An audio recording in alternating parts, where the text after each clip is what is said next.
末世降临，天降冰雹。重生后，我提前囤积物资，迎接末世到来。冰雹大如乒乓球，普通的玻璃轻松就能砸破，车玻璃也不例外。而且大雾浓密，能见度只有方圆1米不到，所以几乎没有人出得了。随后气温也跟着骤降，虽然不至于冷到把人冻成冰雕，但也降到了零下10几度。注意，那可是6月份。而当时间来到第4天时，电力系统崩溃，很多人被冻死。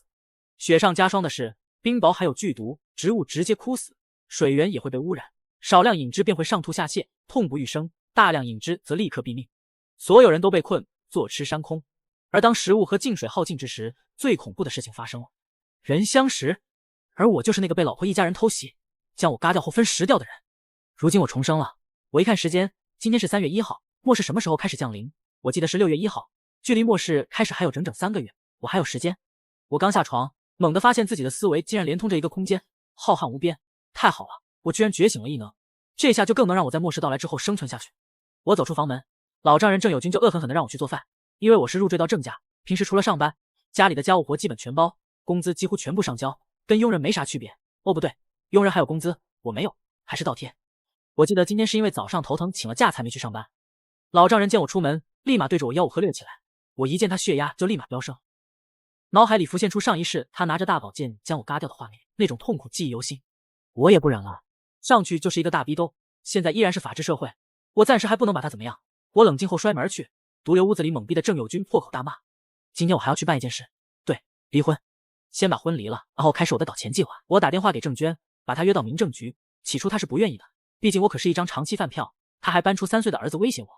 不过前世临死前，郑娟亲口承认了那根本不是我儿子，对，我被绿了，做了接盘侠。这也是我坚持立马离婚的原因。我对他们郑家可以说是恨之入骨。见我把儿子的事情捅破，又愿意净身出户，郑娟没法子了，只好答应我离婚。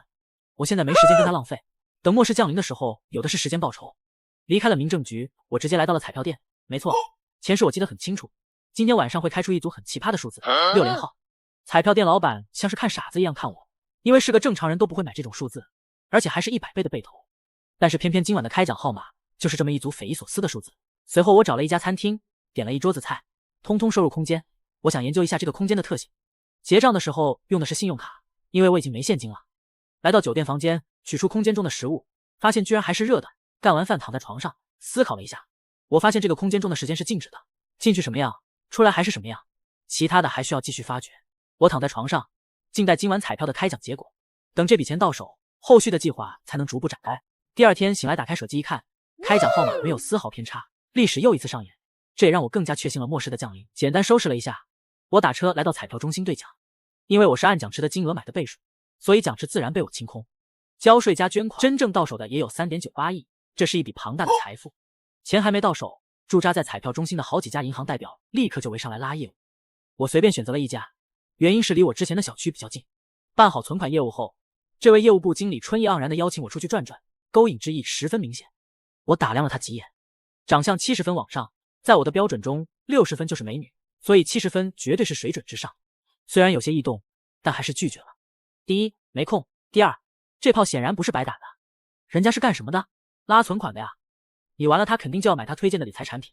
我可是要把大部分钱都投到股市里的，要在2个月内翻到20亿，甚至更多。最后1个月则是疯狂囤积物资，所以现在的本金太重要了。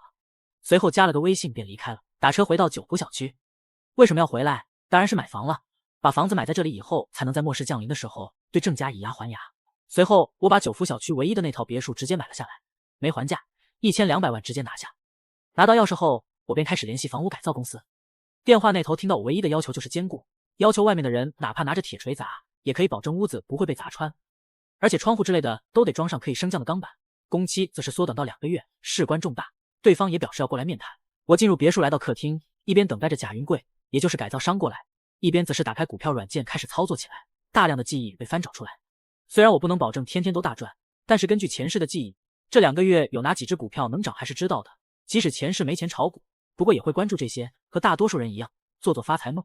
过了不久，外面响起了咚咚咚的敲击铁门的声，我还纳闷这贾云贵怎么门铃都不会走到监控前一看，原来在外面闹腾的是郑有军。我心中顿时了然，看来买别墅的事情是传出去了。对于这件事，我当然不会躲避，不然也不会在这边买房子。走出别墅，穿过院子来到大门外，好家伙，门口竟然围了一堆吃瓜群众。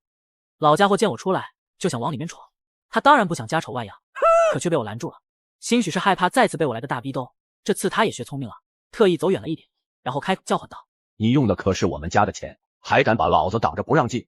老东西，你不要忘了，我和你女儿已经离婚了，昨天离的，房子是我今天买的，所以跟你们郑家有半毛钱关系。”这个消息抛出，吃瓜群众们立刻开始交头接耳，议论纷纷，有几个大妈大爷更是目光灼灼地盯着我。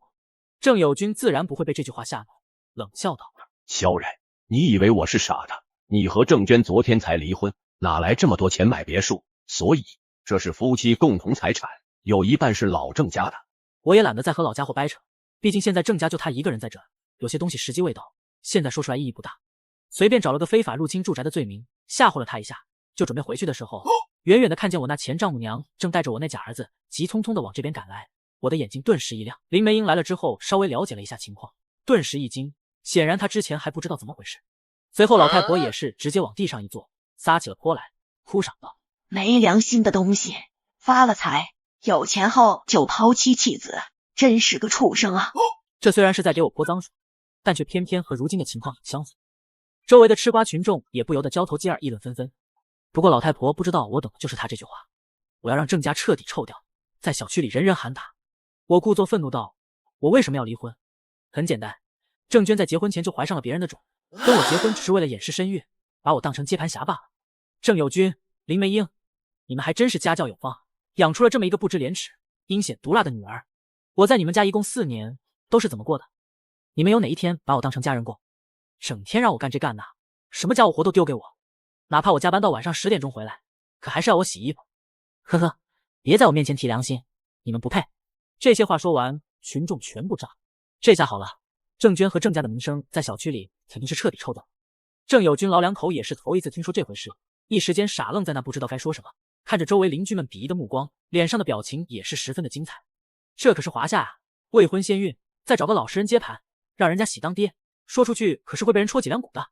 好一会之后，林梅英先反应过来，立刻嘶声尖叫起来：“放屁！我女儿那么好的人，怎么可能干出这种事情来？萧然，你这个畜生，离了婚你就可以这么重伤我女儿吗？”而一旁的郑友军也反应了过来，嘴里嚷着要跟我拼命，人却站在那边装腔作势。我见着他那滑稽的表演，心里暗道：别拼，我还等着天灾后将你一块块切割呢。现在你要是心脏病突发什么的挂掉，那不是太可惜了吗？看着时间，贾云贵也应该差不多来了，我也懒得看他们表演，威胁他们要是继续胡搅蛮缠，我就要给大伙看看郑娟和她那奸夫的小视频了。听我这么一说，两个老家伙也是不敢等，纠结了一会便落荒而逃了。好戏结束，瓜吃完了，众人也纷纷散去，回到别墅。没过多久，贾云贵就急匆匆的过来了，带着他在别墅里转了一圈，听了我一系列别墅改造要求后，贾云贵也颇为吃惊，一共600多平，他直接开价8000万，贵是贵了，不过只要能达到我的要求，这点钱我还是愿意的。毕竟等末世降临之后，所有的财富金钱都将失去意义，保命才是最重要的。随后在贾云贵再三保证质量，不然1分钱不要后，合同很快签。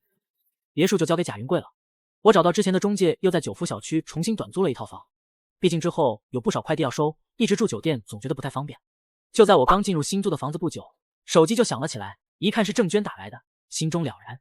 果然，郑娟在电话里说已经请律师向法院提起诉讼，要求重新划分夫妻财产。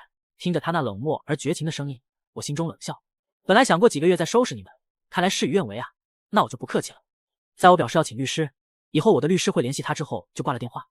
我可没时间浪费在法庭上，我直接百度了苏城最好的离婚律师，然后直接找了过去。来到律所，前台小妹了解了情况后，把我带到了何前律师面前。这位何大律师收费可是要3000小时，真心贵。听完我的一系列陈述之后，何律表示这个官司哪怕实习生去打也是赢定的，毕竟离婚和彩票购买的时间都是有最直接的证据，没有难。不过我的要求也是重新分割财产，还有赔偿我的精神损失费，越多越好。对付郑家这种钻进钱眼里的一家人，让他们赔偿一大笔钱，怕是比宰了他们还难受。随后何律师给我安排了一个实习律师，向我随时汇报官司的进度。这名实习律师的出现着实让我眼前一亮，身高足有170，颜值接近90分，前凸后翘，身材堪称极品，冷艳逼人，妥妥的一个冰山美人。肖先生，我叫柳妹，以后你想了解官司的进度，只管问我就行了。他一边说着，一边将我送到了律所门口。柳眉高挑的身材，再加上他那34D 的2只大白兔，滚圆挺翘的丰臀，不知道吸引了多少来来往往的目光。见我微微点头，他又道：“不只是官司，其实什么事都可以找我。”可能是觉得这话有点歧义，连忙又补充了一句道：“我是指法律方面的问题。”他这不解释还好，解释了等于是在诱导我想歪。我看着他，一时之间不能断定他是真不小心说错了，还是故意这么说的。等回到家，我收拾完东西后，继续研究我的空间。我发现这个空间虽然很大，但是只能收死物，活物放进去后，再拿出来就嗝屁了。而且所有被收进空间里的东西会保持它进去时的那个状态，比如速度。此外，我能把空间开在离我自己2米远的地方，再远就不行了。第二天下午，我下楼准备去外面吃晚饭，好巧不巧在小区里遇到了郑娟他们一家子，这下火药味顿时又浓了起来。经过一番唇枪舌战后，那一大家子成功的被我给气跑了。我看着他们的方向，估摸着也是去吃晚饭，毕竟现在没人做饭了，他们自己又懒，加上自以为马上有一大笔钱到手，自然是去下馆子了。看着他们离去的背影，我盘算着还得再刺激一下他们，立马跟了上去，顺便给柳妹打了个电话约她吃饭。来到小区边上的德悦楼，人均消费在150左右，不算低。进入饭店，很快就找到了郑友军一家，我便选择了离他们不远的桌子坐下，点了8个菜，突出的就是一个贵字。郑友军一家自然也看到了我，看他们的表情就知道膈应无比。你们来吃饭，我也来这吃饭，你说巧不巧？没过多久，不知怎么的，郑娟突然气冲冲的朝我这边走来，厉声道：“萧然，没想到你竟是这种卑鄙小人！你以为用这种下三滥的招数就可以打垮我？告诉你，无论如何，我们结婚4年是真的，夫妻财产一定要平均分配。”我虽然不知道是啥情况，不过猜测应该是那和律师搞的鬼，点头说道：“说的太有道理了，夫妻共同财产一定要平均分配，我完全赞同。希望你也能记住，别上了法庭之后反悔。刚才你说话的时候，我可是录像了。还有啊，你确实不用在意什么名声，只是不知道那位张医生在不在乎。我听说他好像快升副主任了吧？这种事情对他会有影响吧？”听我说完，郑娟的脸色明显难看了许多，咬牙切齿道：“你这个卑鄙小人，等法院判决下来，你拿出一大笔钱的时候，我一定会把这一切全部还给你。”说完，郑娟气呼呼的扭着屁股回去了。我摇了摇头，坏人果然永远不会自我反省。没过多久，只见一名光鲜亮丽的大美女走了过来，让整个大厅都仿佛亮堂了几分。柳妹过来后也是心领神会，特意还往我这边靠了靠，席间也是暧昧无，气得郑娟差点又冲了过来。而后聊天的时候才知道，原来是何律找了水军发帖，把郑娟和张子浩的事情宣扬了出去。虽然内容是胡编乱造，但是起码标题是真的。难怪之前郑娟会原地爆炸，毕竟张子浩也是有家室的人，还要靠着他那当副院长的老丈人往上爬呢。不过话说回来，这郑娟还真是个情种，对那张子浩是真的没话说，言听计从。不知该夸他深情，还是说他脑袋被门夹了。吃过饭后，我帮柳妹打了辆车，然后看着对方离去。这女人还挺有意思的，漂亮又善解人意，身材还那么霸道。可惜如今的情况是没什么心情谈感情了。末世即将降临，我也得抓紧了，不但要搞物资，自己也得锻炼体魄。末世的时候一直在下冰雹，常年不见天日，虽然不知道会不会一直持续下去，但也得做好常年不能日照的准备。那肯定是体魄越强，越不容易生病。另外就是武器了，末日开始，我要让郑家后悔死，那必然得让他们知道我有大量的食物。可他们一旦知道不可能从我手里得到食物，肯定会把消息泄露出去，让整个小区的人都来围攻我，这是绝对会发生的。因为前世的记忆已经正午了，所以我需要大量的武器，最好是枪。但是在华夏我不可能弄到枪，去外国倒是可以，我也不差钱。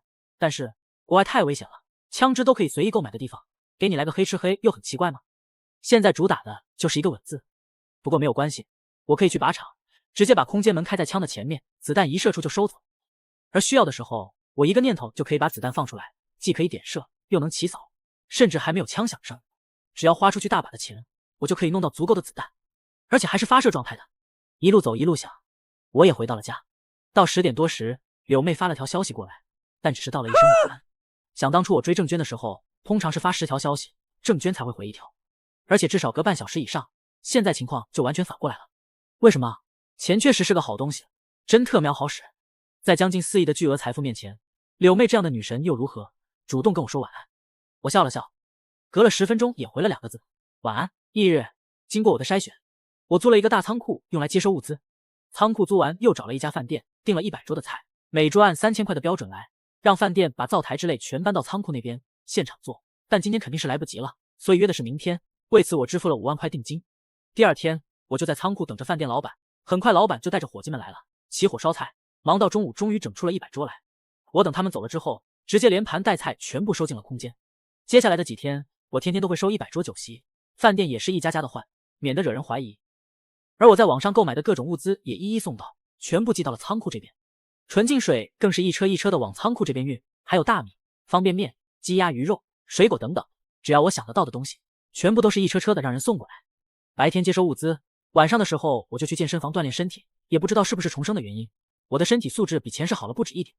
我报名的是一个美女教练的私教课，一节课是500，每节课1小时，和那和律师一样，也是一个贵字，每晚锻炼的3小时就要1500，普通人根本承受不起。也正是如此，刘素素自然对我这样的有钱人非常热情。有时候其实我是不会碰到她的，她却故意碰了过来，也极力在我面前展现她的完美的身材，用意十分明显。不过我现在满脑子装的都是末世的事情，哪有什么心情搞这些娱乐活动，所以练完就走了，每次都搞得刘素素一脸懵。回家的时候接到柳妹电话，说是官司的事情基本搞定，在铁一样的郑娟面前，郑娟的律师只能建议她和解，赔偿金加财产分割，郑娟总共需要赔偿41万，我直接让柳妹他们处理就行，钱到账后全部捐给希望工程。当电梯门快要关上时，一个女人急匆匆的过来，连连按着上行键，于是电梯门又缓缓打开了。一个打扮时髦的女人走了进来，香风扑鼻，是那种很高级的香水感，沁人却不呛鼻。而她的长相也是相当动人，甚至有一种光彩照人的感觉，妩媚入骨。我以一种纯粹欣赏美女的目光看着眼前的女人，哪知她突然回头说道：“咦，你就是那个萧武义吧？”萧武义，我也是一愣，我这么快都有外号了吗？看来彩票的事情还是传出去了。我不由失笑道：“我确实是萧然。”你好，我叫韩云。不过从1楼到15楼不需要多久。随着叮的一声，电梯到了15楼，我向韩云点了点头，走出了电梯。我很快就忘了这个小插曲，回到家往沙发上一躺，点起了外卖。第二天按照计划，我来到了一家靶场，在这边手枪的子弹是10元一发，步枪是20元，我当然选择用步枪，而且还是可以连射全自动那种。我直接预存了50万，戴好耳塞便开始射击。枪声大作，我就是瞎瞄准，反正子弹飞出了2米就会被空间门给收走，而且别人也看不见我的空间门。在连射的模式下，打光一梭子子弹真是太准。没多久，枪管都发烫的厉害。换枪，继续。我玩了5个小时，花了近40万，这也意味着我收了2万发的子弹。如果我可以练习好用一空间精确发射子弹的话，这足以嘎掉2万个目标。夸张！我没有继续下去，因为哪怕戴了耳塞，听了连续5小时的枪声也让我脑袋有些嗡嗡的，而且后坐力也撞得我的肩窝生疼。明天休息，后天重新找一家靶场收子弹，不能盯着一家。虽然这是野外靶场，子弹打到泥地里找不到也很正常，但2万发子弹全部脱靶，算了，还是不要引人怀疑。我回到小区，来到了电梯处，有个男人正在等电梯，年纪不大，长相其实很英俊，却有些疏于打理，一身的酒气，明显没有睡好，黑眼圈很重。他瞥了我一眼，先是露出一抹羡慕之色，然后又把头昂了一下，好像故意要让我看到似的。我认识你吗？懒得理他。电梯到了，我们先后进去，各自按了楼层。我发现对方按的是17楼，咦，和那美艳少妇韩云是同一楼层的，他不会是韩云的老公吧？嘿嘿，还挺有艳福的，难怪刚刚把头昂着让我看到。不过当电梯门刚关到一半，却又重新打开了，一下子走进来2个男人。小子，什么时候还钱？吴老大，你再宽限2天，我一定还你钱。还宽限？都宽限你几回了？我看着他们那样，一时半会估计解决不了，不耐烦道：“有问题出去说，别在这里妨碍别人。”估计是我的话惹怒了这2人，2个家伙恶狠狠地盯着我，吼道：“特喵的，给我滚出去！”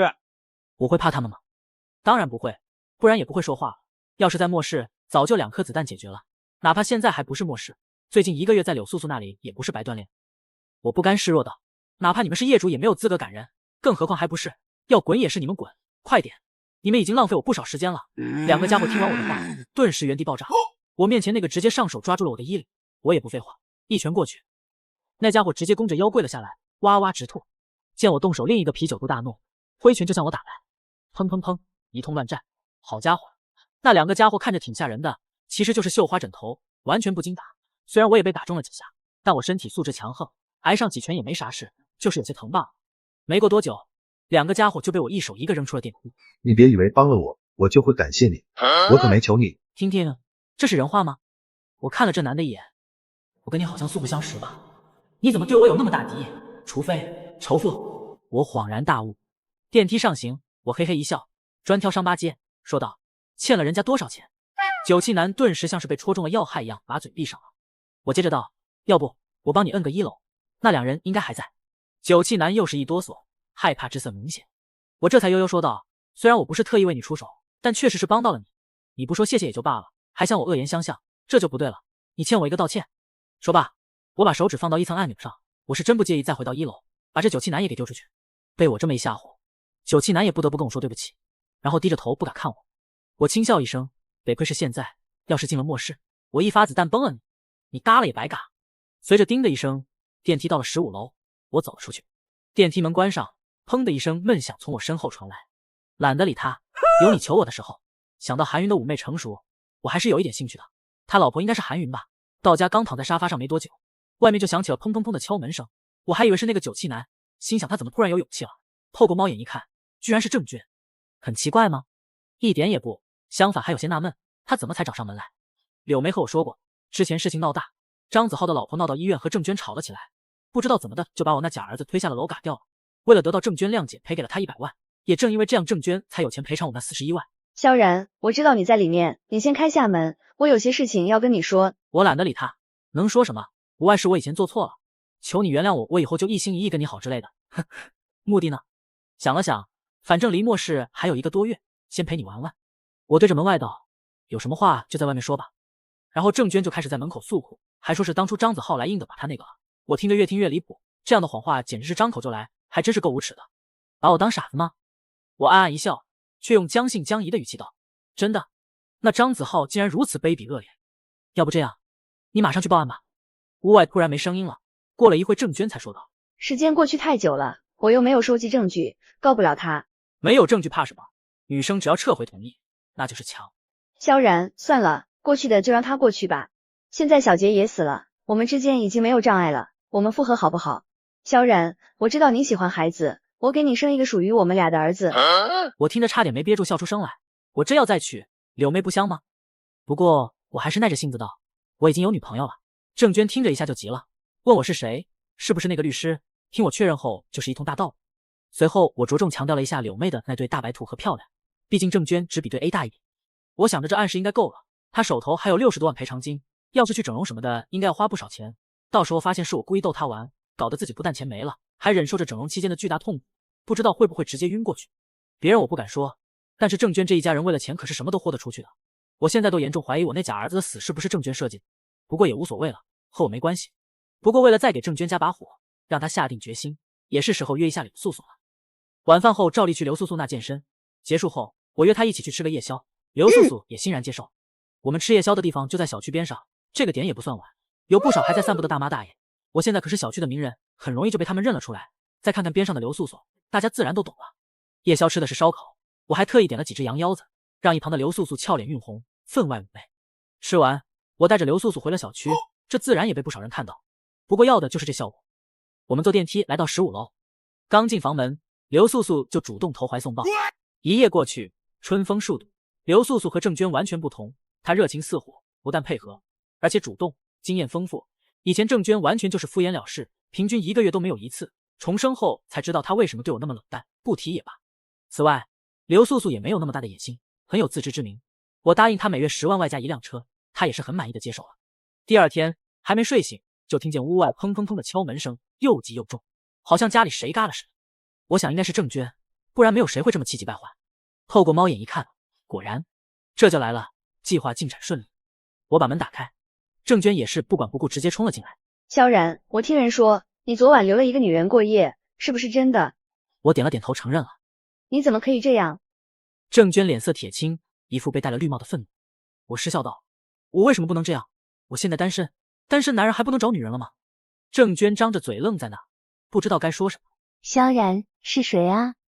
这时刘素素也走了出来，两女的目光顿时就对上了。你是谁？你不是那个律师？没谁，就是我前妻，大早上的不知道来干嘛。你困的话回去再睡会吧。萧然，你昨天不是还说那个律师是你女朋友吗？今天怎么就你这么做就不怕那个柳妹知道吗？还没等我开口，刘素素就上前说道，有钱人找我这样的不是很正常的事情吗？怎么离了婚还想管着前夫？真是天大的笑话。郑娟大怒，做事就要上前抽刘素素，可人家是健身教练，打起架来一个至少能打2个郑娟，所以刘素素稳稳的一把抓住郑娟的手腕，不屑的说道，打人可是违法的哦，大姐。郑娟差点鼻子都气歪了，这不是在暗指她老吗？刘素素再一推，松手，郑娟就不得不退了几步。郑娟还能再说什么？她上下打量了一下刘素素，又看了看自己的胸前，一副恍然大悟的感觉，说道：萧然，我绝对不会放弃的，你等我。咦，他怎么走了？他应该打算去整容加隆胸吧？就他那底子，最多也就能整个 C 出来。我哈哈大笑，整容可是无底洞，嘿嘿，60万很容易就花光了。我很期待看到郑娟一贫如洗，才反应过来被欺骗的模样。到时候体内还有填充异物，日常活动会非常不便，取出来又不舍得，让他后悔死。随后和刘素素一起吃完早饭，去买了辆车回到家，又有人敲门，第一反应是郑娟又来了。不应该啊，受了那么大刺激，应该正在挑选医院才对。我起身透过猫眼一看，咦，居然是韩云，他来找我干嘛？我门打开后，韩云见我也是俏脸一红，连忙挤进了门，还把门顺手关上，好像生怕被人看到。我退后了一点，笑道：找我有事吗？你能不能借我点钱？说完，他可能自己都觉得不好意思，把头垂了下去。要借多少30万。我没拒绝，也没答应，问道：发生什么了？虽然这么问，但隐隐有些猜测。韩云犹豫了一下，还是说道：我老公赌钱输光了不说，还借了赌场的钱，现在人家找上门要钱，他们说如果3天内还不上钱的话，要我去做还钱。说完差点就哭了起来。果然，之前电梯里遇到的还真是她老公。我问道：你怎么会嫁给了一个赌鬼？韩云叹气道：我老公以前不这样的，他事业有成，人长得又帅，只是后来他被人骗了，投资失败，公司赔了个精光，从此就消沉了下来，后来更是染上了毒瘾，现在他父母都已经不管他了。萧然，你帮我一次好不好？我摇了摇头道：我和你非亲非故，为什么要借钱给你？我心想，我是中了大奖，但又不是烂好人。韩云有些失望，松开了手。我又道：不过你要用一样东西抵押的话，就借钱给你。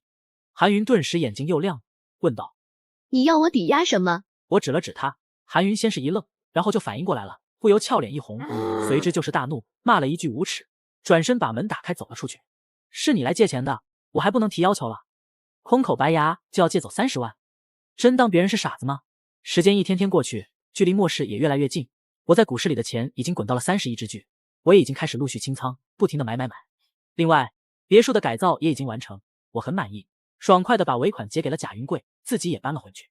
期间郑娟来找过我，差点没认出来，完全变了个样。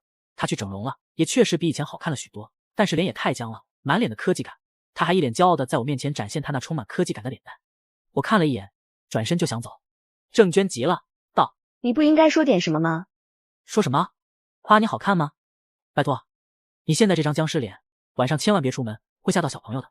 郑娟呆呆的看着我，然后一声尖叫，吓我一跳，一副气急败坏的模样，满脸怒意。我懒得理她，转身就走。身后传来郑娟歇斯底里的吼叫声。时间来到5月31日晚上，我转眼难眠，身边则是趴着一条土狗。这是我在仓库那边捡到的，偷吃东西，后来便索性喂养它，慢慢就依赖上了我，我就把它带回了家。我是觉得天灾之后，人还不如动物可靠，所以我宁可收养一条狗。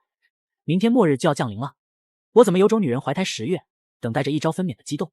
6月1日早上9点，我站在窗边望向天空，然而并没有冰雹落下来。难道我重生之后天灾真得不来了？那就很搞笑了。不过也没有关系，我准备的物资足够让我用上几百辈子，而且我还拥有空间异能，完全可以有那作为。就在这时，只听一声重响，那是重物砸在玻璃上的声音。我一个机灵，向着窗外看去，只见地上赫然有一个拳头大小的冰球，那不是哪个熊孩子用家里的冰箱制作出来的玩具，因为这颗冰球赫然是墨绿色的。这是冰雹，末世如约而至。随着时间的推移，又有几颗冰雹砸在了屋顶上，发出阵阵闷响声。原本晴朗的天空也迅速变得昏暗，宛如黑夜，雾气也慢慢的开始弥漫起来。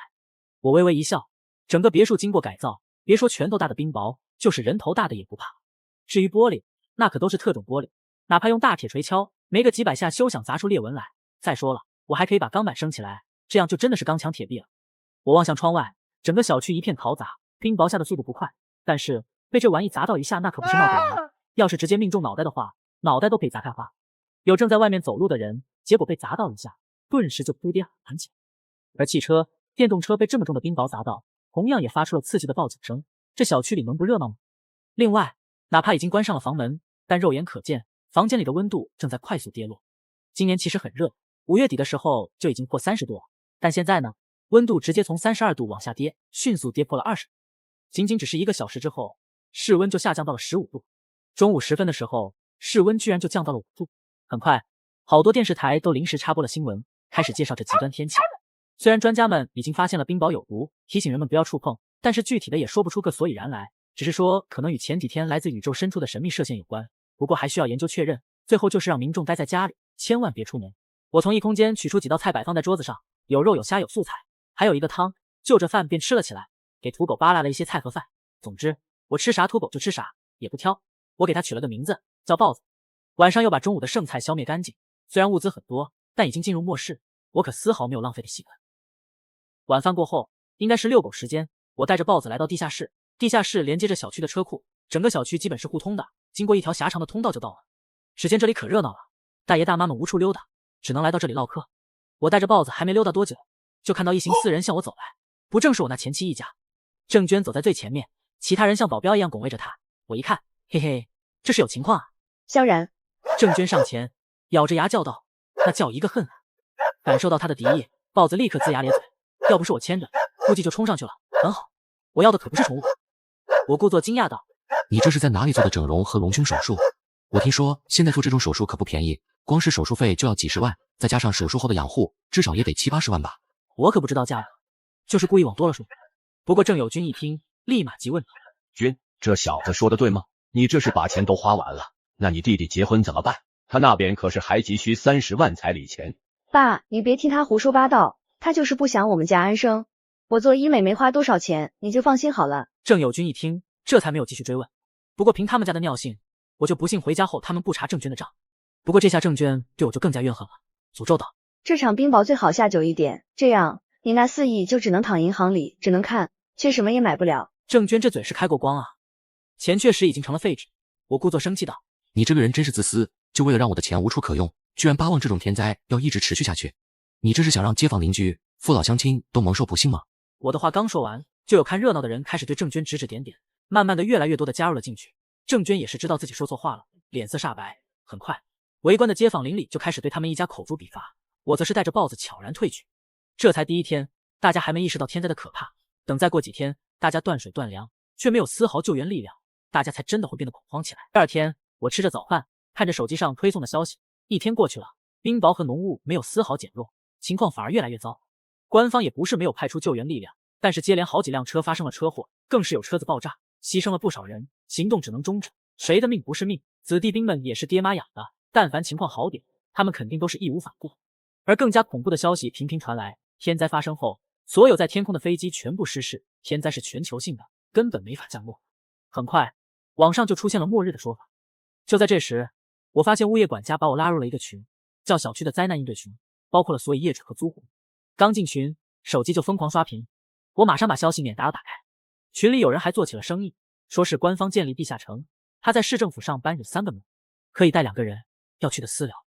也有人提醒小心上当受骗，特别是这个时候，按照前世的记忆，这个叫李忠林的确实是骗子，哪有什么地下城，前世被他骗了不少人。不过10几天后东窗事发，死的也是非常的凄惨。我没有提醒，我可没兴趣做老好人，以我现在的能力之强，其实不作恶就是最大的善业。不过也是时候刺激一下郑娟了，上一世我被郑家打得死无全尸，是到了报仇的时候。我想了想，郑家一向精打细算，买菜都是晚上去买不新鲜的打折菜，家里肯定没多少存粮。午饭的时候，我摆了满满的一桌子菜，拍了几张照片，又拍了豹子吃牛排的照片发了个朋友圈，暂仅限郑娟1人5件，还配文幸好自己是个宅男，提前准备了一些物资，嘿嘿。我试过，郑娟没有拉黑我，极有可能想通过朋友圈监视我，所以她一定看得到。吃过午饭，我又去了地下车库遛狗。今天的人还是很多，但相比于昨天的热闹，气氛就要压抑多了，每个人都是难掩愁容，尤其是家里还有人出去工作没有回来的，自然担心他们吃不饱穿不暖。今天的外温已经降到了零下5度，家家户户都开着空调。遛完狗回到家，我发现灾难群很快就没有了一开始的热闹，大家都变得务实起来，有人还开始做起来买卖，价格至少涨了10倍，被人大骂发国难财，连邻居的钱都坑。我看着信息失笑摇头，现在花10倍的钱还能买到物资，过几天这些卖物资的人都要后悔死。钱有什么用？屁用没有。随后我在群里翻找了一下，找到了韩云的账号，丢了一个好友申请，不出所料被拒绝。我笑了笑，我在群里发了一张照片，拍的是10箱方便面和20箱矿泉水。没一会儿，我就收到了一堆好友请求，我也没理会，我就只是单纯的炫个富吧。晚上没什么事情，继续遛狗，豹子也惯了，一天不溜个几圈，根本无法释放过剩的精力。来到地下车库，里面的人又少了许多，才零星那么几个。不过他们看到我后立刻就围了上来。萧然，你家还有多余的食物和清水吗？卖给我一些，我也买点。你开个价吧，只要不是太离谱，有多少我要多少。大家都需要食物和水，哪能都给你？这下我还没说话，这些人倒是自己先吵了起来，吵到最后他们才重新看向我。我摇了摇头，不好意思啊，我也就那么点物资了，这场天灾还不知道持续多久，我得自己留着。这话一出，众人都是恼了。你不卖的话，干嘛要发到群里呢？萧然，大家都是邻居，你总不能见死不救吧？就是你就眼睁睁的看着我们被饿死渴死吗？难怪被老婆戴了绿帽，还替别人养儿子。我操！买卖这种事情本来就是你情我愿，尤其是这种天灾的时候，我肯卖你食物，那是我善良，我大方，不卖你，那也只是本分。你能说我什么？搁这给我上纲上线，甚至辱骂我，揭我的伤疤，那我怎么能忍？我看了那人一眼，又看了眼他边上的女人，应该是他老婆吧，30岁不到些，长相还行，身材倒真是不错。我冲着那小媳妇一笑，想要吃的喝的吗？可以来我家拿。这女的也是一愣，旁边那嘴亲的男人自然是勃然大怒。那男人被我当面挖墙脚后，也是忍不了，上前伸手抓向我的衣领。就他那瘦胳膊瘦腿的，我直接就是一个反手擒拿，将他的手臂一扣一拽，发出咔的一声，嘿嘿，不好意思，用力过猛，好像脱臼了。豹子也是十分凶狠，见这人要伤害我，立刻扑了上去，咬住了他的小腿。这一口极狠，疼的那男人嗷嗷直叫。我啐了一口，说道：豹子，走了，他的肉不好吃，咱们回家吃牛排去。听到了我的命令，豹子这才松开了嘴巴，跟着我离开。其他人却是差点气晕过去，却又不敢动。我十分欣慰，很好，忠犬。狗确实要比人忠诚，你给他一口吃的，他就不会背叛你；反之，你给人一口吃的，说不定他就会贪图你所有的物资，想着怎么弄你，霸占你的一切。萧然，你不但行凶，还放口咬人。我告诉你，你不给我赔个倾家荡产，这件事休想过去。我哈哈大笑道：那你报警呗。不过貌似是你先出言不逊，还动手在先，我这是正当防卫。萧然，难道你觉得这场天灾不会结束吗？一旦天灾结束，像你这样的人，这样的恶行肯定会被清算的。我懒得搭理他，还嘴硬。既然这样，别怪我往你伤口上撒盐了。我又看向他旁边的小媳妇，笑道：你可以随时来我家拿吃的，我家有水箱，水都是干净的，可以洗澡，不过你懂的。说罢，我扬长而去，继续遛狗。2天了，人心已经开始浮躁，而真正给予所有人绝望一击的，便是从后天开始的大停电。先是居民用电断了，接着是基站，手机哪怕还有余电也成了摆设。在这样的情况下，恐慌的情绪无疑会被放大到极致，邻里之间再没有丁点信任，家家户户都是闭门不出，看谁都像是坏人。不过我这边倒是不会有什么大问题，因为改装别墅的时候在地下室安装了小型发电机，撑个几个月肯定没问题。不过后期也要想办法搞燃料，天灾之前毕竟是法治社会，没法大量的搞到燃料，有钱也难搞。天灾第3天，一觉睡到自然醒，天灾降临后，仿佛心中的一块石头落地了，睡眠反而比前几个月还好。早饭的时候看了看群里的消息，一片的负能量。不过现在还只是发发牢骚，再过2天就会全乱套了。什么金香淋漓亲戚，自己饿惨了渴死了，照抢不误。人性的丧失都只在一念之间。手机响了一下，我一看是郑娟发来的，我打开一看，过了一会儿，他又发了一条消息过来。我看到消息，冷笑不语。我的恶毒前妻，你打的什么主意？难道我会不知道吗？既然要玩，那我就陪你们玩玩。随后我也回了个消息过去。与此同时，郑家他上钩了，这混账当初敢当众羞辱我，这次看我怎么收拾他。一切按计划行事。我骗他打开门，爸和小弟立刻冲进去，将萧然控制住。我们这么做，万一天灾过去了，萧然去报警呢？以现在的情况，天灾绝不是短时间会结束的，所以这一次应该会嘎掉许多人，肯定会有好多人跟我们一样做出类似的事情，法不责众，绝不可能单独清算我们。甚至我们直接把萧然嘎了，那他又如何报警？总之，你们不想活活饿死的话，今天晚上就好好干。下午的时候收到了一条好友请求，本想忽略，却看到备注说是韩云的小姑子，叫张静雅。我心中一动，通过了对方的好友申请。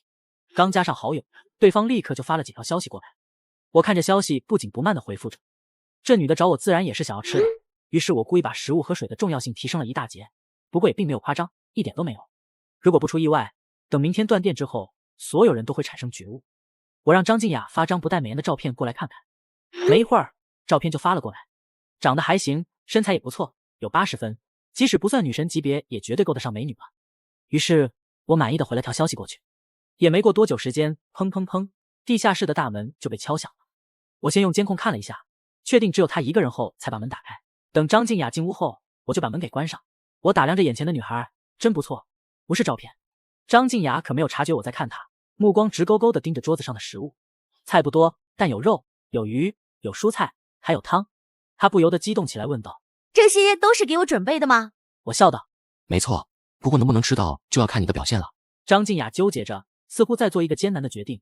不过没过多长时间，她还是微微点了点头。2个多小时后，我多给张静雅拿了2包方便面，外加2瓶水，然后就让她走了。我只感觉浑身一轻松，果然，人不能一直憋着，迟早会出事。我回到楼上，豹子立刻就跑到我身前，还对我闻了几下，随后便歪着头看着我，仿佛在说：“你身上怎么会有别人的味？”我失笑道：“倒忘了你是狗鼻子，灵得很，以后看家的任务就交给你了。要是听到什么动静，闻到其他人的气味，可一定要提醒我。”好狗。天灾开始后，柳妹和刘素素都有发消息给我，他们都很担心。刘素素之前是因为母亲生病回老家去了，我也不好透露天灾的事情，只能给她多寄了些吃的过去。柳妹则是去了闺蜜家，说是她闺蜜是个末日迷，花了很多钱造了一个末日堡垒，天灾降临前1周正好完工，邀请她过去玩，也不知道是不是瞎猫碰到死耗子。我看着手机，平时那些沉寂许久的初中群、高中群、大学群什么的各种群都活跃的很。不过我也是爱莫能助，我自己都想出去多搞点燃料。而且我之前特意花了几百万改装了一辆车子，但是面对这样的天气，我也是不敢出门，分分钟就会出车祸。晚饭过后就接到了郑娟的电话，我也在地下室的房间等他们。没过多久就看到一行4人蹑手蹑脚的从通道往大门这边走来，跟做贼似的。兴许是看到了门口2侧的摄像头，几人还商量了一下，郑娟一个人往大门走来，其他人则是避开了摄像头的范围往2边藏了起来。不过他们可不知道，那2个摄像头只是幌子，还有3个摄像头隐藏在墙壁里，监控范围覆盖了整个通道。他们的动作我尽收眼底，只觉得好笑。也是不出我所料，一家人都来了，果然是本性难移。砰砰砰，郑娟开始敲门，我把门打开，郑友军和郑刚立刻就冲了进来，乒乒乓乓，没过多久便见到2个人跌飞了出去，除了郑友军父子俩还有谁？躺在地上嗷嗷直叫。我站在门口，戏谑的目光看向郑娟，这么热情，一家人都来了呀？郑娟则是目瞪口呆。我接着道：“你们一家子过来，还趁着我开门冲进来，想要控制我，哼，该不会想要霸占我的房子吧？我们有首歌是怎么唱的？朋友来了有好酒，而豺狼来了我们有猎枪。”我目光一厉，挥起棒球棍就砸了下来。郑刚第一个发出惨叫，林梅英冲了过来，用自己身体护在儿子身上。女儿无所谓，但儿子可是老郑家的命根子。我则是毫不犹豫一棍子。郑家有好人吗？答案是没有。上一世我被他们全家害死，林梅英可没少动手。不过我也留了点力，还是悠着点吧。怎么能够让他们死得那么痛快？4个人都挨了几下，我都听到了郑娟那假体的破碎声了。随后我丢出3包方便面，外加1瓶水，4个人3包面，嘿嘿。我看向地上的4人笑道：“以后要是还想要吃的，就跑过来挨顿揍，我管饱。现在给我滚蛋！”说完我便转身回了家，把门关上，只觉得每根毛孔都散发着复仇的快感。回到楼上，与柳妹和刘素素分别打个视频。明天开始就要大面积停电了，很长一段时间内，甚至永远不可能再见到这2个女人了，就当是一个告别吧。对了，萧然，你有没有卫星电话？我和月月都认为天灾继续下去的话，供电肯定会受影响，那以后就没办法联系了。月月这里有卫星电话，你那有没有？还真不愧是末日迷，卫星电话都准备好了。我微微一笑道：“你忘记了，我用的可是华为 Mate 60，这可是卫星通讯终端，不叫手机。”一夜过去，天灾进入第4天，也是最让人绝望的一天。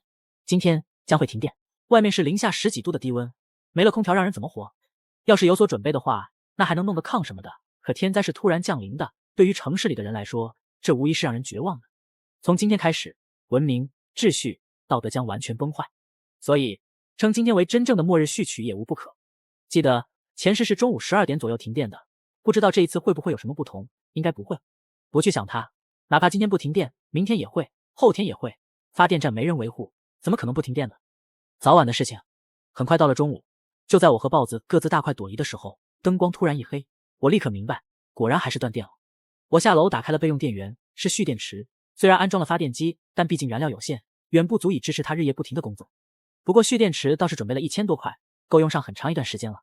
手机上也传来消息，电确实断了，但好多基站都有备用电源，还能撑个1-2天。可手机有什么用，又不能取暖。群里面也是叫苦连天，这断电似乎成了压垮骆驼的最后一根稻草。刚准备放下手机继续干饭，手机上就收到了监控发来的提醒。我一看是张静雅，这是又来讨吃的吗？我下楼把她放了进来，我们很默契。临走时，我再次给了她2包方便面和2瓶水，还贴心的帮她手机充满了电。刚上楼，豹子就拼命的朝着我摇尾巴。我笑道：“好好好，这就带你下去转转。话说，你要不是雪地3傻，车库那么冷，你怎么就不怕呢？我带着豹子来到了地下车库，出乎意料的是，前2天这里还冷冷清清，没想到现在居然人变多了，但基本都是大爷大妈。看到我过来，一位大爷立刻精神抖擞，一个箭步冲到我面前，挡住了我的去路。我一愣，问道：“有事吗？”小肖同志是吧？刚才我们几个老同志正在讨论小区的未来，我们一致认为这场天灾持续的时间不会短，所以更需要大家同心协力，共度难关。我没有说话，只是看着这马大爷。这老头退休前是一家国企的小主管，官威特别大，平日里在小区也是横着走。见我不说话，马大爷咳嗽了一下，继续说道：“首先，我们得避免资源的浪费。小肖同志，你应该有不少食物和瓶装水吧？你拿出来交给我们保管，我们会按需进行分配。等天灾过去，我们一定替你上报，该是你的功劳绝不会跑的。”我被他这话逗乐了，笑道：“马大爷，你是把我当傻子耍呢？还把食物交给你，统一分配，你倒是去试试。现在谁会把食物和净水交出来？你还不如去明抢呢。”兴许是平日里蛮横惯了，这下老头被对得又怒又羞，差点气晕过去，用手哆嗦的指着我，却还是说不出话来。对完马大爷后，一旁的其他大爷大妈见状，顿时就不干：“小子，不要以为有几个臭钱就了不起了，可以目无尊长。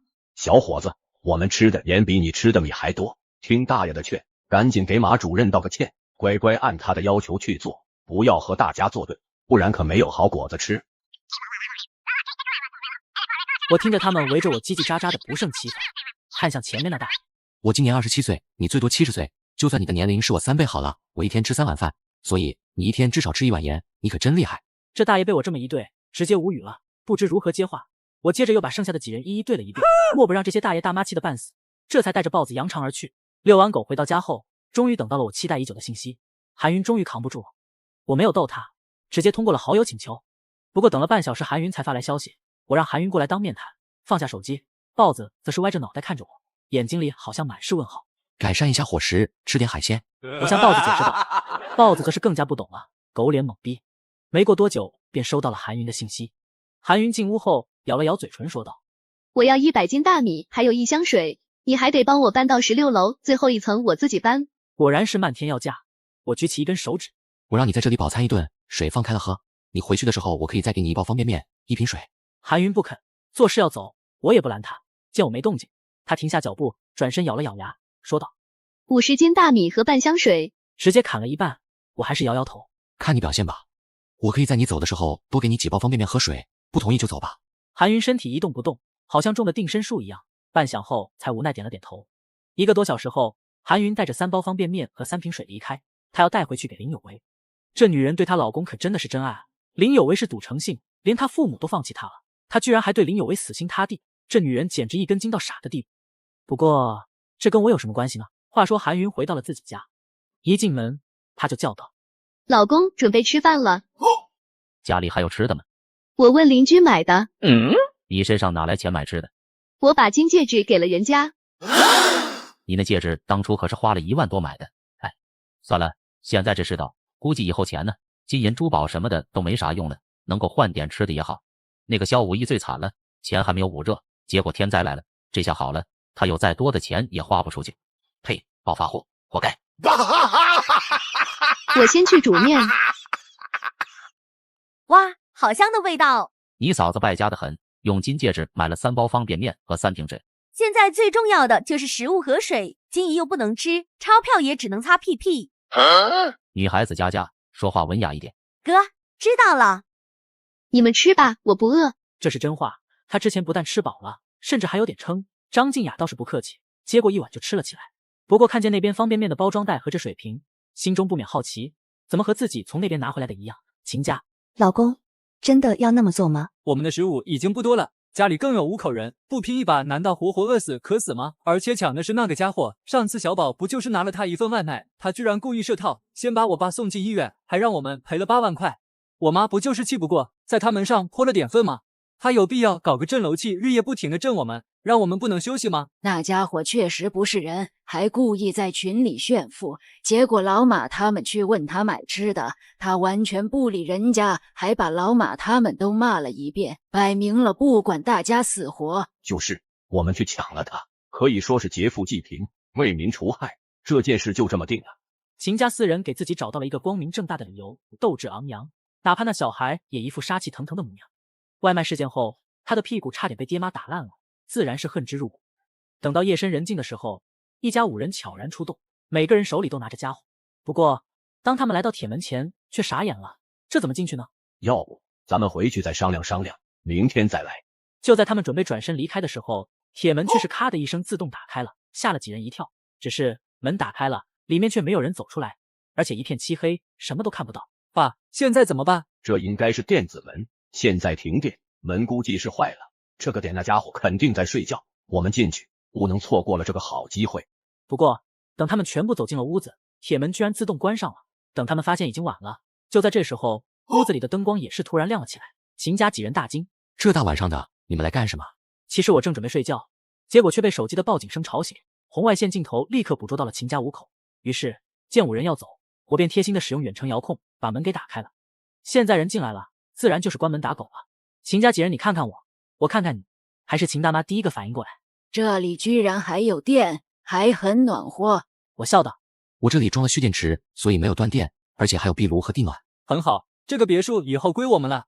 萧然，我也不是不讲道理的人，我现在给你2条路，要么你自己乖乖的走出去，要么我们把你废了，再把你丢出去。说完，几人都哈哈大笑起来，就连秦康那熊孩子都不例外。小屁孩拿着水枪，还上前对着我嚣张道：“跪下来！”哟呵，你们一家还真的。算了，时间太晚了，我还得睡觉，就不跟你们浪费时间了。我举起手，比成一个枪形，对准了秦东方。我去，你想用这把手枪把我吓住吗？我咧嘴一笑，砰！一声惨叫，秦东方应声倒地。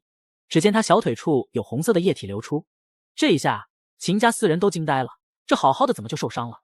秦大妈看向我，你对我儿子做了什么？你个混账！我儿子要是有什么3长2短，我绝饶不了你！我举起手对着秦大妈，秦大妈有些怂了，虽然知道我举的那是手，可儿子受伤是真的呀。你敢！砰！我吐出一个字，秦大妈都来不及发出惨叫，就应声倒地，额头上多了一个血洞。这一下秦家的几人都吓傻了，小屁孩拿着水枪也对着我砰砰砰的，见我没反应，凶悍道：“你作弊，我嘎了你！”我懒得跟熊孩子扯，一颗子弹瞬间从空间中放出，熊孩子立刻仰天倒下。秦家媳妇发出悲天惨地的叫声，扬起手里的家伙就对着我冲来。我懒得浪费子弹，直接在他前面张开空间之门，人就这么不见了。这一幕看得秦大爷都忘了愤怒和害怕，就呆呆地看着人消失的地方，摸不着头脑。我走上前，地上的尸体立刻就消失不见，让秦大爷父子俩的目光都凝聚在我身上。看着眼前发生的一切，秦家父子虽然不明所以，但也确信尸体的消失和我有关。虽然惊恐，但还是质问道：“你把人弄哪里去了？你到底是人还是魔鬼？”魔鬼不是你们吗？我可不会半夜偷偷摸摸去谁的家里拿着家伙去伤人。算了，不浪费时间了，送你们上路吧。秦大爷发出一声充满恐惧的叫声，儿子也不要了，撒腿就往门口跑去，却连大门都没摸到就消失不见了。我的空间之门可以开在周身2米之内的任何地方，他这简直就是自投罗网。只剩下小晴子了，见我看向他，这时他反而冷静了下来，忍着腿部的剧痛问道：“萧然，你到底是什么人？你把他们弄哪里去了？”我懒得跟他废话，跟一个将死之人有什么好嘚瑟，直接把他收进了空间门里。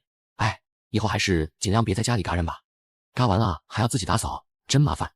我头疼不已，只能取出水和拖把开始清理屋子。还好是我，随便就能拎出1桶水。净水现在可是生命之源，甚至比食物还重要。1夜过去，天灾已经进入第5天了，依旧没有救援，什么都没有。人们的耐心都被消耗完了，绝望笼罩在每个人的心头。我带着豹子来到地下车库，只见每个人都用怪异的目光互相看着，仿佛这不是什么邻居而是仇人一样。看来以后即便出来遛狗也得晚上了。虽然我有空间，但是明枪易躲暗箭难防，以后还是小心为妙。养豹子是为了排遣末世时的无聊，但为之冒险就有失初衷了。我带着豹子稍微溜达了一圈，还是决定回去了。不过就在这时，却冷不丁的看见3个人，林有为、韩云夫妻，还有张静雅，3个人也正好往我这边走来。这下有意思了，两女看到我的时候，明显都是俏脸一红，低下了头。原本看在他们之前表现不错的份上，想给他们留点面子，事与愿违。这林有为不知道哪根筋搭错了，激动的上来把我拦住了。肖无义，你最近是不是特别焦虑？有钱也没处花，呵呵。可看这情况，好像天灾不是一时半会能够结束的。还没等我开口，韩云赶紧劝道：“好了，老公，现在都在蒙受天灾，又是一个小区的邻居，本应该互帮互助，何必如此呢？”是啊，哥，算了吧，别说了。就在这时，豹子却冲着韩云和张静雅嗅着鼻子，然后摇起了尾巴，表现得十分热情。嘿嘿，狗鼻子还真灵。两女不由得互相看了一眼，都是俏脸一红。我自然是不在意这些，而是走向韩云。林有为见状，立刻伸手一握。你想干什么？我伸手一拨，林有为轻易的就被拨到一边。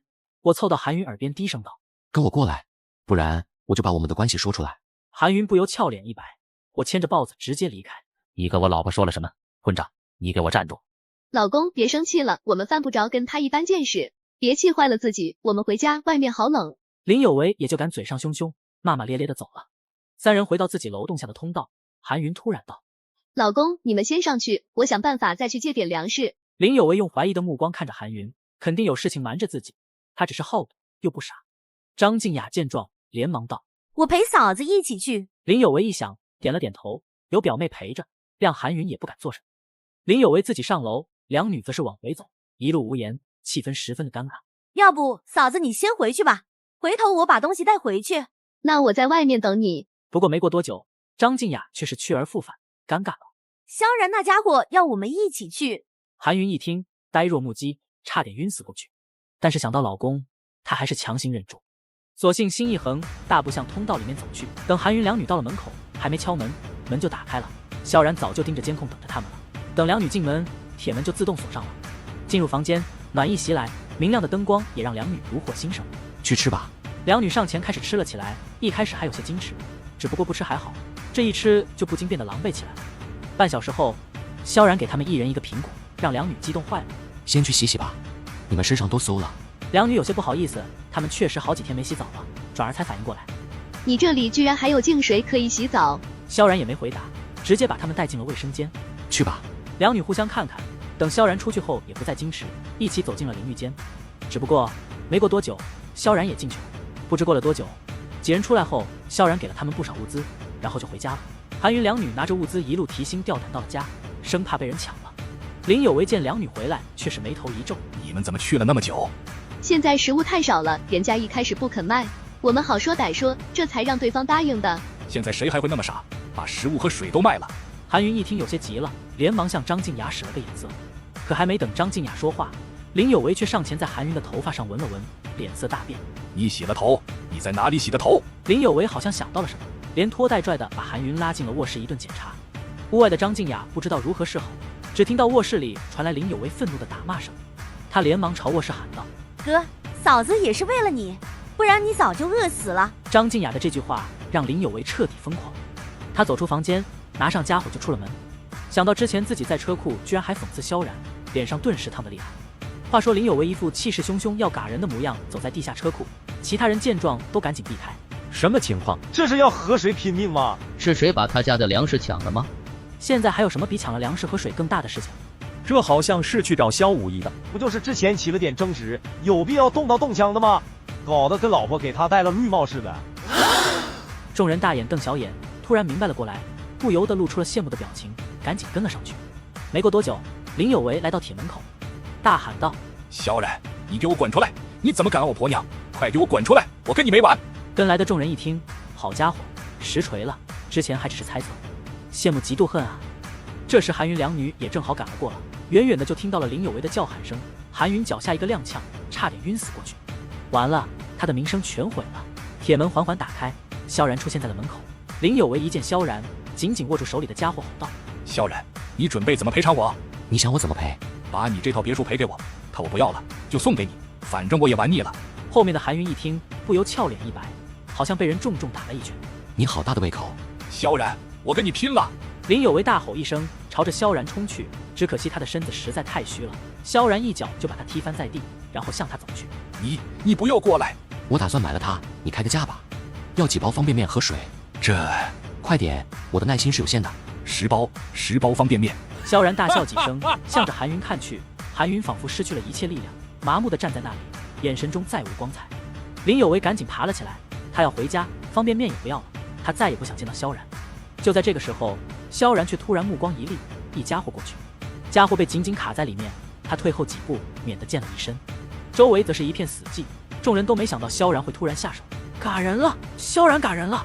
不知是谁叫了一句，然后众人莫不是四下逃窜，都吓坏了。就在这时，韩云却突然向林有为走去，向着一息尚存的林有为彻底黑化。萧然看着黑化后的韩云向自己走来，一阵后怕，这样的女人自己可不敢再碰了。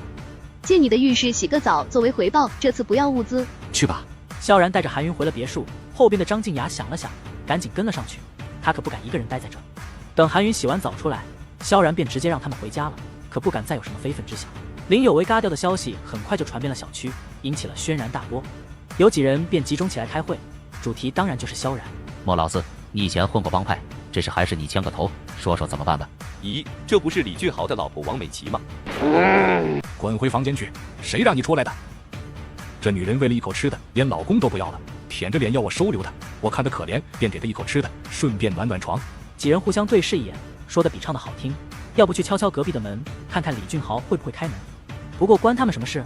嘿嘿，小媳妇感觉怎么样？你要的话，我只收你2包方便面或者等量的食物，肉的话2两就够了。算了，要是换成韩云那女人还差不多，她可不值那么多。好了，大家谈正事。各位，我们只要做成了这一票，铁定都能成为富翁。有了物资，小区里面想要哪个拿出水和食物，哪个不得乖乖就范。就是这票干了。老李，你之前是开锁的，工具和手艺还在吧？没问题，那铁门就交给我，你们就放心吧。那就好，老李负责开门，我们负责拿下萧然，都给我狠一点，往死里下手。就这么定了。我们今晚12点行动，为了以防万一，行动之前大家就待在这，别出去了，没什么问题吧？几人都没有异议，毕竟大家都有顾虑，万一谁出卖了大家，去向萧然告密换取物资呢？所以行动之前还是都待在一起的好。但是才过了几个小时，老李突然站了起来，看向莫老四。莫老四，我现在没食物，先跟你欠着，等晚上分物资的时候，你扣掉我2包方便面的量。其他人先是一愣，这才反应过来，原来这小老头看上人家小媳妇了。我说老李头，就你这年纪还行不行啊？大家一阵哄笑。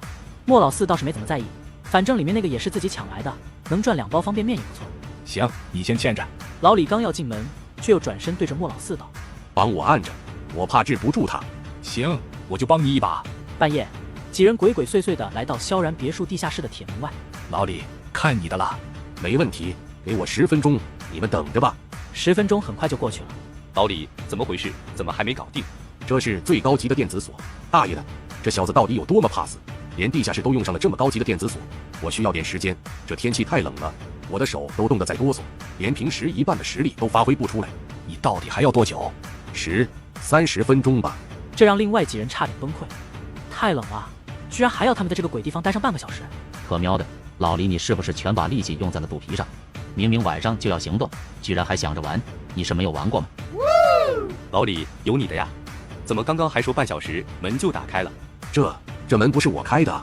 只见萧然慢悠悠地从墙后走了出来，不同于他们手里拿的各种武器，萧然手里居然拿了一把水枪。莫老四等人见状都哄堂大笑。萧然，你是知道我们要来，所以准备拿水枪来滋我们吗？萧然一笑，直接开枪。莫鹏几人甚至都懒得去挡，不过很快他们就后悔了。被打中的几人马上感到不对劲，然后就是撕心裂肺的疼，脸上、手上还有脖子上。你这谁有毒？是毒兵薄化的。几人终于反应过来，但为时已晚。他们因为强烈的灼痛感躺在地上，只能痛苦的哀嚎。不过萧然没有再开枪，就站在那里等他们。足足半小时之后，几人的惨叫声才小了点。现在听我说，我要你们办一件事，办成了可以给你们方便面和水，又或是想要强抢的话，欢迎你们来试试。你想要我们干什么？去11栋302室，里面有4个人，1对老夫妻，1对姐弟。我要你们每个人都将他们4个人，嘿嘿，都懂了吧？每个人4把小雨伞，完事后凭这个来领物资。莫老四几人瞪大了眼睛，倒吸一口凉气。这不是萧然前妻一家吗？这也太毒了吧！这事要说也没什么难度，就是还有2个男的，有点不好下手啊。不过想想食物和水，几人的目光都落在了莫老四身上。行，这活我们接下了。另外几人颇为郁闷，还混过帮派，怎么就服软了？不过却见莫老四对着他们使了个眼色，心中了然。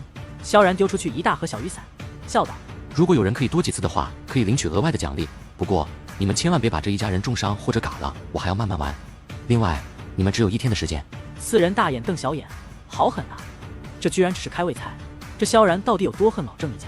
随后，莫老四几人在前面走着，萧然拿着水枪跟在后面。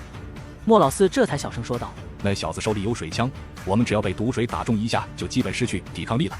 所以，我们先照他说的办，等把事情办完了，我们拿着东西跟他换奖励的时候，自然可以接近他。到时候我们一起出手，将他拿下。”行是行，只是那还有2个男的，真要那么做吗？眼睛一闭，管什么男女？另外几人一听，也只能硬着头皮上了。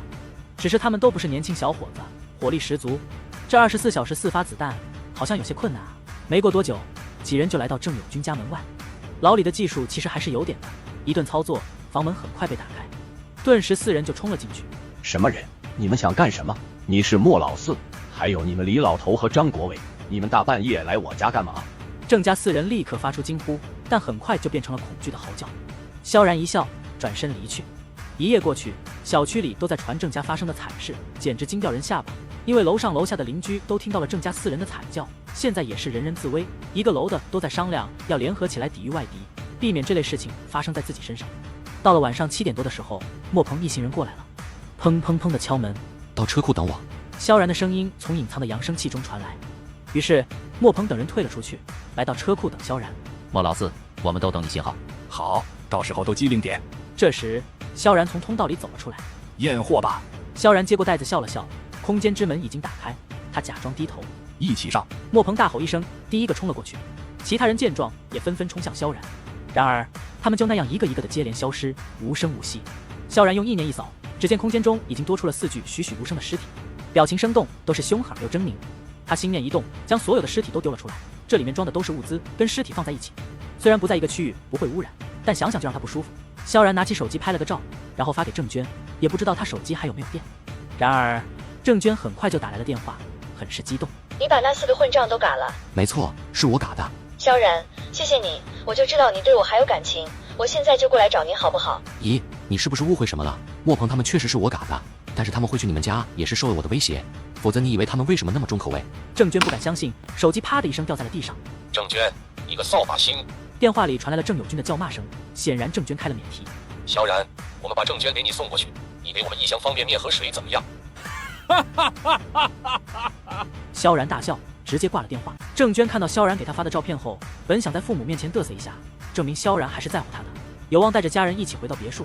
哪知莫老四几人本就是萧然叫去的，这一下让郑友军怒火中烧，自己可是60多的老爷们了，居然被人开了后门，而且还是先后4人，只能将怒气发在郑娟身上。要不是你让萧然的小子当了接盘侠，他怎么可能这么恨我们？都是你害的。爸，我好饿，去把他给我绑起来。爸，你不会想把姐吃了吧？问这么多干嘛？让你绑就绑，哪来那么多废话？我们去挨家挨户的问，看看有没有看上你姐的，一次就收1包方便面或者1瓶水。老头子，你这是疯了吗？那你给我们去弄吃的喝的吗？爸，你跑单数层，我跑双数层。郑娟听着他们的对话，脸上一片麻木，都是自作孽不可活，终于是报应。另外一边，李忠林最近压力山大，虽然傻子不多，但也有好几个都被他骗了不少东西。不过他也快编不下去了，只能另寻办法。我刚收到表哥的消息，他说现在外面的雾太大，部队还无法行动，所以带我们离开的车队还得再过几天才能到。这个理由他已经用过好几次了，几个人都露出了不耐烦的表情。他赶紧又说道：食物越来越少了，我们得想办法先活下去。